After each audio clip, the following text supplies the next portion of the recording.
Hello students, this is Shivani Sumitrana. Welcome to our channel SR nursing classes. तो अभी तक जो भी हमने टॉपिक्स इस चैनल पे पढ़े हैं वो मोस्ट प्रोबेबली क्या है कि इम्पोर्टेंट टॉपिक्स हैं आपके वाइवा और आपके रिटन एग्जाम के पर्पस से. अब हम यूनिट वाइज एक एक टॉपिक को पढ़ेंगे. किसी भी सब्जेक्ट को स्टार्ट करने से पहले उसका जो फर्स्ट यूनिट होता है वो सबसे ज़्यादा इम्पोर्टेंट होता है. तो हम फर्स्ट यूनिट से स्टार्ट कर रहे हैं अब ओबीजी में. जो पहली यूनिट है ओबीजी की वो आपकी इंट्रोडक्शन है. ठीक है, उस इंट्रोडक्शन में काफ़ी सारे टॉपिक्स आएंगे. वो जो इंट्रोडक्शन जो यूनिट है उसमें जो भी टॉपिक्स हैं मैं उसका अभी आपको सिलेबस दिखा दूंगी. और जो आज हम पढ़ेंगे उन टॉपिक्स में से हम डेफिनेशंस पढ़ेंगे और स्कोप ऑफ मिडवाइफरी पढ़ेंगे.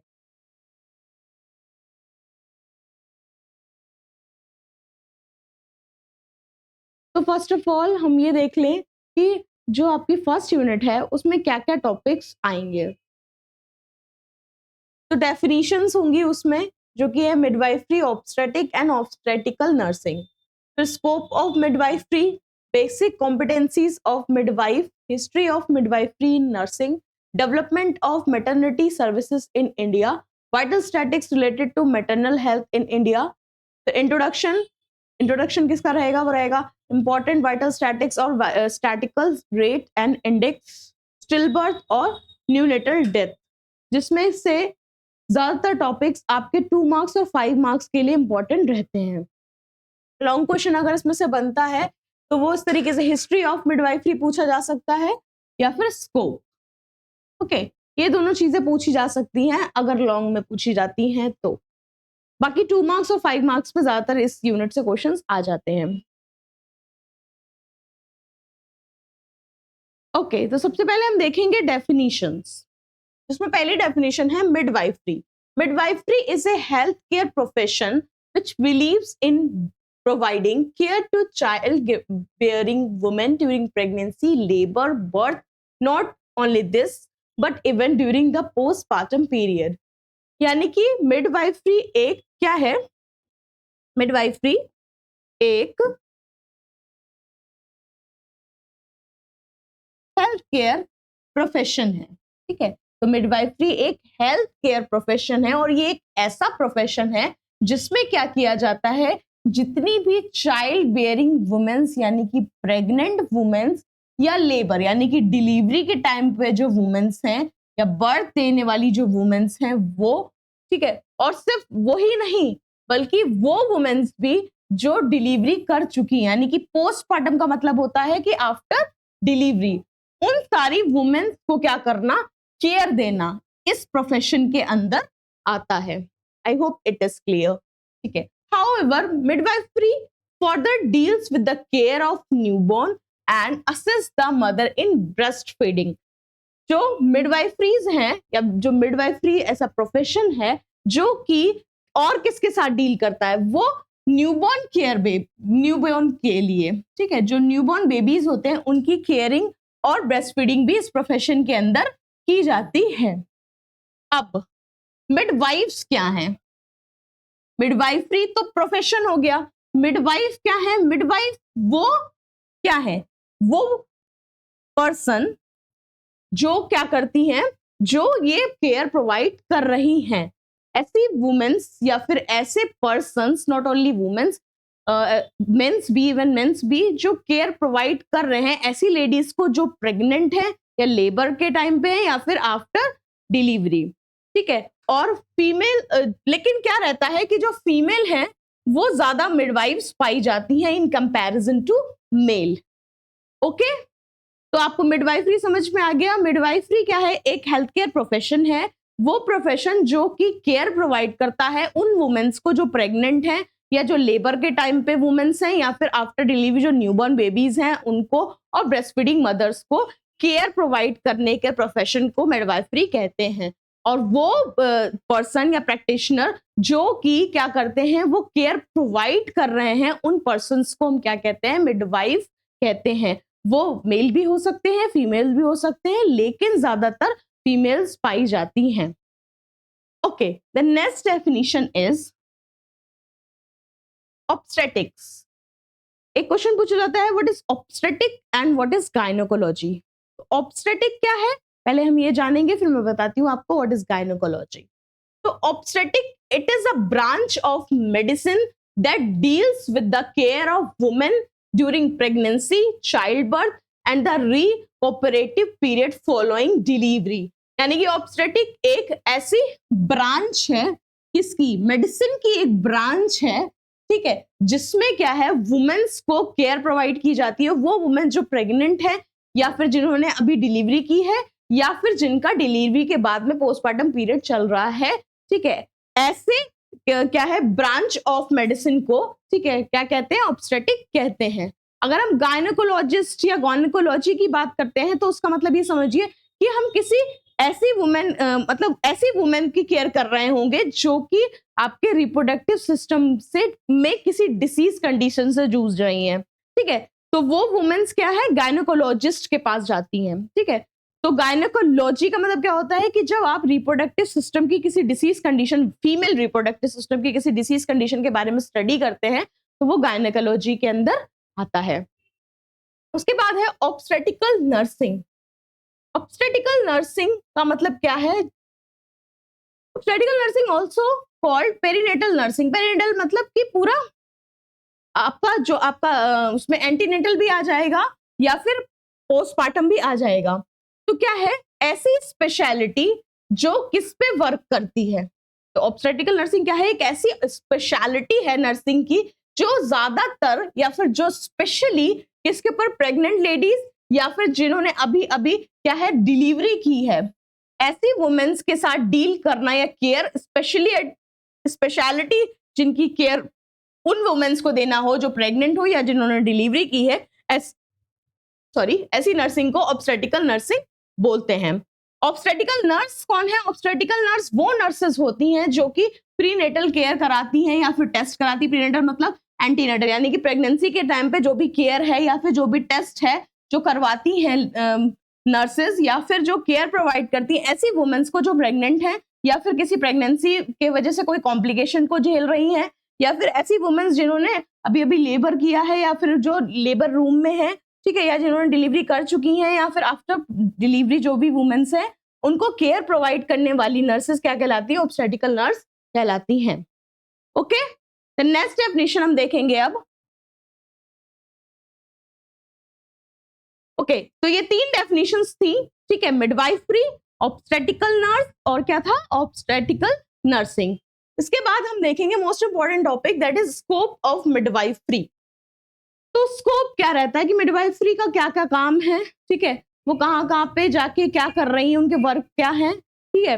तो अगर हम उनकी बात करें तो क्या है कि प्रोग्राम्स, ऐसे प्रोग्राम्स को चलवाना, ठीक है, जिसमें केयर दी जाए, ट्रीटमेंट दी जाए, मेडिसिन दी जाए और ये सारी केयर और मेडिसिन एक रजिस्टर्ड पर्सन ही दे सकता है, ठीक है। उसके बाद प्रिवेंशन करना, उसके बाद प्रिवेंशन करना उन डिसीजेस को जो प्रेगनेंसी के दौरान हो सकती हैं, ठीक है, यानी कि बीमारियों को होने से पहले ही रोक लेना किन वुमेन्स में जो प्रेग्नेंट है या फिर डिलीवरी के टाइम पे कोई बीमारी हो सकती है उसको पहले से ही उसका बचाव कर लेना, ठीक है, या फिर पेरियम यानी कि जो डिलीवरी के बाद का जो पीरियड 40 डेज का पीरियड है उस समय कुछ बीमारियां हो सकती है उसको बचाना या फिर हेल्थ को प्रमोट करना, यानी कि अच्छी अच्छी बातें हेल्थ से रिलेटेड बताना या फिर उन्हें ये पहले से बता देना कि इस चीज ये करने से डिसीज होगी और ये ना करने से आपकी हेल्थ अच्छी होगी, ये सारी जानकारी देना। फैमिली प्लानिंग के बारे में बताना, कैसे प्लानिंग के बताना की मीन्स टीचिंग करना, ठीक है, आपने देखा होगा आशा, ठीक है, या हेल्थ केयर वर्कर्स जीएनएम्स कई बार क्या जाती हैं सीएचसी पीएचसी में जाके उनको क्या करती है टीचिंग प्रोग्राम्स देती हैं, ठीक है, काउंसलिंग करती हैं और उनको फैमिली प्लानिंग के बारे में बताती हैं। ये सारे वर्क भी मिडवाइफरीज के हैं, ठीक है। उसके बाद काउंसिल करना, इंडिविजुअल टू इंडिविजुअल काउंसलिंग करना, फैमिलीज को समझाना, ग्रुप को समझाना, ठीक है, और प्लानिंग फैमिली प्लानिंग के काफी सारे स्किल्स को बताना या फिर इम्प्लीमेंटेशन करना, ठीक है, कॉन्डम्स को भी कई बार उसके बारे में प्रचार करना और जो भी आपके हेल्थ रिलेटेड प्रॉब्लम्स हैं उसके बारे में बताना, ठीक है, ये सारी जानकारी देना और क्या है ये देखना कि कितनी वुमेन्स या कितने बच्चे क्या है उनका हेल्थ स्टेटस कैसा है, या जो माएँ हैं वो कितनी मतलब कितनी प्रेगनेंसी की जो प्रेग्नेंट वुमेन्स हैं वो कितनी हेल्दी हैं या कितनी बीमार हैं, कौन सी बीमारियां उनको ज्यादा हो रही हैं या बच्चों में बीमारियां सबसे ज्यादा क्या हो रही है, उनका हेल्थ स्टेटस क्या है, ये सारी जानकारी लेना। ठीक है, आपने देखा होगा आशाओं को, जो लोग घर मतलब गांव में रहते हैं, तो देखा होगा कि वो इस तरीके के टीचिंग प्रोग्राम्स चलाती हैं। ठीक है, तो मिडवाइफरीज का क्या काम होता है कि वो जगह जगह पे जाके ये सारी जानकारियां देती हैं। ठीक है, तो नेक्स्ट स्कोप है the monitoring. The meaning of monitoring, monitoring का मीनिंग है कि चेक करना, देखना। ठीक है, तो क्या क्या चेक करती है मिडवाइफरी? हाँ, तो मिडवाइफ्स जो हैं वो क्या करती हैं कि प्रेगनेंसी की कितनी ग्रोथ है या प्रोग्रेस किस तरीके से प्रेगनेंसी कर रही है, एक अच्छी हेल्दी प्रेगनेंसी है कि नहीं है, लेबर को प्रोग्रेस देखना कि मतलब किस तरीके से लेबर प्रोग्रेस कर रहा है, या फिर पेरियम आफ्टर डिलीवरी का जो पीरियड है उसको मॉनिटरिंग करना मिडवाइफ्स का काम होता है। उसके बाद vital science of mother and child, आपने देखा होगा कि जो भी वुमेन्स होती हैं जो प्रेग्नेंट होती हैं उनके वाइटल साइंस समझिए, मतलब टेम्परेचर लेना उनका, और क्या वीपी पल्स, ये सारी चीजें चेक करना टाइम टू टाइम। उसके बाद the reaction of mother and child to disease condition, trauma, stress, anxiety, medication and treatment. ठीक है, और क्या है, क्या और क्या मॉनिटर कर सकती हैं जो मिडवाइफ्स हैं, वो क्या मॉनिटर करती हैं, वो ये देखती हैं कि जो भी चाइल्ड या फिर मदर है वो किस तरीके से किसी डिसीज कंडीशन का रिस्पॉन्स कर रही हैं।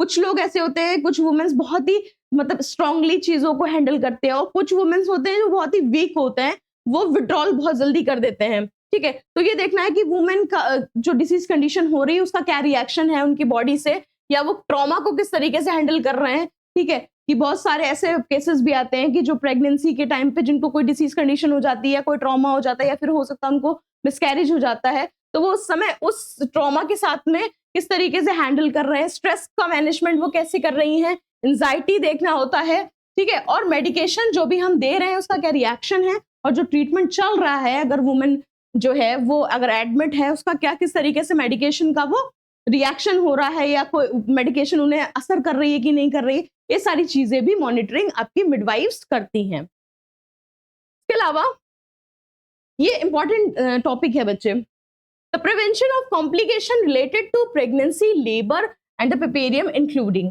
ठीक है, और क्या क्या जो आपकी प्रेगनेंसी रिलेटेड जो भी कॉम्प्लिकेशन है उनका प्रिवेंशन करती हैं। ठीक है, और या फिर लेबर के टाइम पे क्या क्या प्रिकॉशंस किए जा सकते हैं, या फिर क्या क्या प्रिवेंशन किए जा सकते हैं किसी कोई और कॉम्प्लिकेशन ना हो जाए, या प्रिपेरियम के टाइम पे क्या क्या चीजें उन्हें ध्यान में रखनी है, ये सारी चीजों को मदर्स को या फिर जो भी प्रेग्नेंट वुमेन्स हैं उनको बताने का काम भी मिडवाइफ्स का होता है। अब वो किस तरीके से करेंगी कि देखिए और क्या क्या कर सकती हैं मिडवाइफ्स। तो आपकी जो आशा दाई ये सब जो है आती हैं, आपने देखा होगा उनको, वो क्या करती हैं, वो एपिजोटमी, व्हाट इज एपिजोटमी, एपिजोटमी का मतलब जब कभी क्या हो जाता है कि कभी कभी बेबी का वेट बहुत ज्यादा है या नॉर्मल डिलीवरी हो सकती है पर थोड़ा सा डिले हो रहा है, हो नहीं पा रहा है, तो कई बार एक कट लगाया जाता है जिससे कि आपके बेबी का जो हेड है वो आसानी से बाहर निकाला जा सके। तो उस एपिजोटमी को कराते समय क्या किया जाता है कि जो मिडवाइफ्स होती हैं वो हेल्प भी करती हैं, कई बार वो अपने आप भी एपिजोटमी कर सकती हैं, परफॉर्म कर सकती हैं आपकी जो भी मिडवाइफ्स हैं एपिजोटमी को। उसके बाद स्विचरिंग करना, first and second degree of tear at, अच्छा जो मतलब जब वो एपिजोटमी का एक कट लगाना एपिजोटमी कहला रहा है, उस कट को तो खुला नहीं रखना थोड़ी ना है, उसे तो हमें स्टिच भी करना है। तो उन जो कट लगाया है अगर फर्स्ट डिग्री एक छोटा सा कट आया है तो उसका स्विचरिंग क्या कर सकती हैं मिडवाइफ्स कर सकती हैं। इसके अलावा लोकल एनेस्थीसिया अगर देना है, ठीक है, एक पर्टिकुलर पार्ट में जब हमें एनेस्थीसिया देना होता है यानी कि क्या उस पार्ट को सुन करना होता है, तो उतना एनेस्थीसिया आपकी जो मिडवाइफ्स हैं देने के लायक या काबिल हैं। ठीक है, बाकी जो और अगर ऐसा एनेस्थीसिया है जो लोकल नहीं है तो जनरल एनेस्थीसिया है तो वो आपका एनेस्थेटिक्स वगैरह करेंगे, बाकी अगर लोकल एनेस्थीसिया है तो वह आपकी नर्स कर सकती हैं।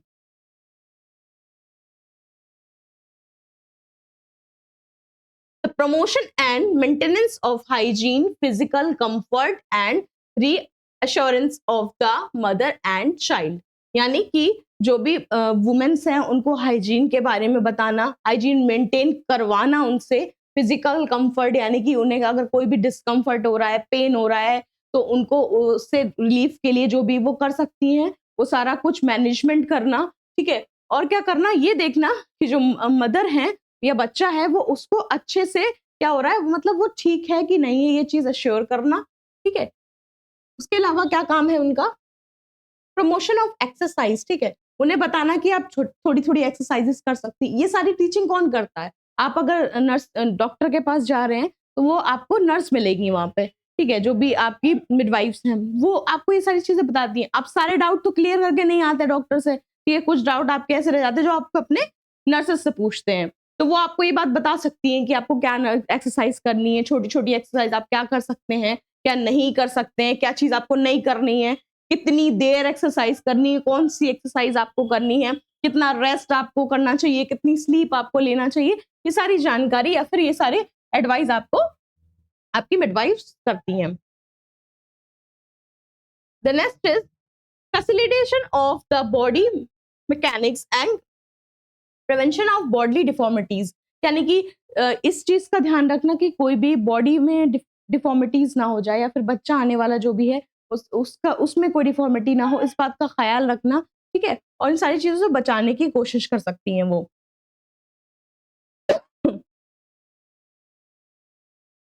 इसके अलावा क्या है, the supervision over and maintenance of supply of oxygen to the mother and child, ये चीज का बहुत ही ध्यान रखना, सुपरविजन करना कि प्रॉपर ऑक्सीजन और मतलब अच्छी तरीके से एक ऑक्सीजन का लेवल मेंटेन है मदर में या चाइल्ड में, ये चीज का ध्यान रखना भी मिडवाइफ्स का काम है। उसके बाद मेडिकेशंस, जितनी भी मेडिसिन लगती है डॉक्टर तो नहीं लगाने आता आपको, मिडवाइफ्स ही आपको ये मेडिसिन लगाती हैं। सिर्फ डॉक्टर क्या करते हैं, प्रिस्क्राइब करते हैं, एडमिनिस्टर हम लोग करते हैं, या फिर जो भी मिडवाइफ्स हैं वो करते हैं। The supervision over and maintenance of fluid, ठीक है, कितना फ्लूइड लगना है हम लोग ही लगाते हैं, जो भी मिडवाइफ्स हैं वो क्या करते हैं, फ्लूइड्स लगाते हैं, इलेक्ट्रोलाइट्स चढ़ाते हैं, ठीक है। या फिर ये इस चीज का ध्यान रखना कि एसिड बेस बैलेंस मेंटेन रहे, इस चीज का भी ध्यान रखती हैं। फ्लूइड वगैरह भी क्या करती हैं, जो मिडवाइफ्स हैं वो एडमिनिस्टर करती हैं। इसके अलावा क्या है, वुंड्स को हीलिंग करना, ठीक है, ये इस बात का ध्यान रखना कि कोई भी स्किन में ब्रेकेज वगैरह ना हो, और उनके जितने भी सेंसरी फंक्शंस हैं स्किन के, मदर और चाइल्ड के, उन सबका सही तरीके से ख्याल रखना भी मिडवाइफ्स का काम है। फिर क्या है, उसके अलावा अच्छा एक खान पान रहे मदर और बच्चे का, ठीक है, उनके न्यूट्रिशनल स्टेटस को भी इम्प्रूव करना, बताना कि क्या खाना है, किससे तुम्हारा हेल्थ अच्छा रहेगा, कितना न्यूट्रिशन तुम्हें लेना चाहिए, ठीक है, कितना बैलेंस डाइट तुम्हें लेना है, किस तरीके से लेना है, किसमें क्या विटामिन है, क्या प्रोटीन है, ये सारी जानकारी आपको मिडवाइफ्स देती हैं। The promotion of best feed, ठीक है, ब्रेस्ट फीडिंग के बारे में बताना, सही पोजीशन क्या है ब्रेस्ट फीडिंग की, आपको कितनी देर ब्रेस्ट फीड का कितनी देर में कराना है, 2 घंटे में, जैसे न्यूबॉर्न बेबी को 2-2 घंटे में फीडिंग कराना है, ये सारी जानकारी आप किससे लेते हैं, मिडवाइफ से लेते हैं। इसके अलावा ये सारे क्या है, ये सारे स्कोप्स हैं कि मिडवाइफरी क्या है। पहले बात तो मिडवाइफरी है कि ये एक एक प्रोफेशन है जो कि आपकी जितनी प्रेग्नेंट वुमेन है, लेबर है, या फिर डिलीवरी के बाद में जो भी प्रिपेरियम पीरियड है उस समय की जो भी लेडीज रहती हैं उनकी केयर को करना, ठीक है, वो जो प्रोफेशन है वो आपका मिडवाइफरी कहलाता है। और वो लोग जो ये केयर प्रोवाइड करती हैं वो मिडवाइफ्स कहलाती हैं। अब मिडवाइफ्स का काम क्या है, तो वो काम हम आपको पढ़ा रहे हैं कि क्या क्या काम है, मेडिसिन लगवाना, ठीक है, मेडिसिन लगाना, ठीक है, बच्चे की केयर करना, फीडिंग के बारे में पूरी जानकारी देना, फीडिंग में असेस करना, ठीक है, फर्स्ट टाइम जो भी प्राइमरी ग्राविडा मतलब जो पहली बार मदर बनी होती है उनको नहीं पता होता कि कैसे फीड कराना है, तो कई बार मदर्स को क्या करती हैं, जो आपकी नर्सेज होती हैं वही असिस्ट करवाती हैं फीडिंग के लिए। उसके अलावा कि जितना भी उनका हाइजीन है वो मेंटेन करवाना, ठीक है, उसके अलावा क्या है कि जितना भी उनको न्यूट्रिशन है उसके बारे में सारी जानकारी देना, ये सारे काम मिडवाइफ्स के होते हैं। उसके अलावा ऐसा एनवायरनमेंट क्रिएट करना या एस्टैब्लिश करना, ऐसा एनवायरनमेंट जो कि एक लेडी के लिए फिजिकली मेंटली हेल्दी हो, ठीक है, ऐसा तो नहीं होना चाहिए कि गर्मी का माहौल है और आग जला दी जाए, ऐसा माहौल तो नहीं क्रिएट करेंगे ना। तो ऐसा माहौल जो क्या है, एक लेडी के लिए कंफर्टेबल हो, उसके मेंटल स्टेटस के लिए, ऐसा नहीं कि बहुत शोर होना चाहिए, तो मेंटली और स्ट्रेस में आ जाती है वुमेन्स। ऑलरेडी पोस्टपार्टम के टाइम पे कई बार वुमेन्स को डिप्रेशन हो जाता है, तो उस समय क्या ऐसा माहौल क्रिएट करना, ऐसा एनवायरनमेंट मेंटेन करना। आपने देखा होगा कई बार आप हॉस्पिटल जाते तो आपको डॉक्टर से ज्यादा नर्सेस बोलती हैं कि हाँ कीप साइलेंस, या फिर आप जो है इतनी भीड़ मत लाइए, विजिटर्स को कम करती हैं। ये सारे क्यों? क्योंकि पेशेंट को उस समय मेंटल स्टेटस बहुत ही ऐसा हो रखा होता है कि वो डिप्रेशन में जा सकते हैं। तो ऐसा एक काम एनवायरनमेंट बनाती है जो भी आपकी मिडवाइफ्स होती हैं, ठीक है। उसके अलावा फिर क्या है, प्रिपरेशन फॉर, अच्छा, जो भी आपके ऑपरेटिव डायग्नोसिस है, ठीक है, या फिर थेरेपेटिक एक्ट है, यानी कि जो भी, जैसे कि आप मान लीजिए किसी भी हॉस्पिटल में जा रहे हैं, तो ठीक है, तो आपको अगर पहले ही जब आप अपने सारे साइन एंड सिम्टम हिस्ट्री देते हैं, तो उस हिस्ट्री के दौरान ही आपको डायग्नोस जो है नर्स कर देती है, बता देती है, लेकिन फिर भी आपको डॉक्टर के पास में कंसल्ट करना होता है। तो एक क्या है, आपको सारी जानकारी जो भी थेरेपेटिक केयर हो सकती है, ठीक है, मेडिकल केयर के बारे में आपको बता देगी जो भी नर्स होगी, पहले से ही आपको जानकारी दे देती है ड्यूरिंग आप जब आप हिस्ट्री ले रहे होते हैं। या फिर आप कई बार एमटीपी के लिए जाते हैं या फिर कुछ भी है, तो वो आपको पहले से एडवाइस कर देते हैं, देखिए ऐसा हो सकता है, ऐसा हो सकता है, ठीक है। तो ये सारी जानकारियां आपको मिडवाइफ देती हैं। तो ये तो बात हो गई स्कोप ऑफ मिडवाइफरी की, ठीक है। ओके, तो क्या है कि जो फर्स्ट यूनिट है उसमें हमने आज 3 टॉपिक पढ़ लिए, डेफिनेशंस के बारे में जान लिया, उसमें 3 डेफिनेशंस थी वो हमने पढ़ ली, और स्कोप पढ़ लिए। तो ये बहुत इंपॉर्टेंट टॉपिक थे जो आपके हो सकता है 5 मार्क्स या 2 मार्क्स में पूछे जाते हैं। उसके अलावा अब जो मैंने सिलेबस आपको फर्स्ट जब मैंने स्टार्ट किया वीडियो, तभी मैंने आपको सिलेबस दिखा दिया था। तो जो सिलेबस है उसमें जो भी टॉपिक्स हैं, ठीक है, हमने ये कवर किया और ये कवर कर लिया। अब जो है नेक्स्ट, ये जो सीरीज वाइज जो टॉपिक्स मैंने लिख रखे हैं वो मैं नेक्स्ट लेक्चर में आपको कंप्लीट कराऊंगी। फर्स्ट यूनिट कंप्लीट होने के बाद में हम जो सबसे इंपॉर्टेंट यूनिट रहेगी उसके ऊपर जंप कर जाएंगे, ठीक है, और उससे हम सारे टॉपिक्स को कवर करेंगे, ठीक है।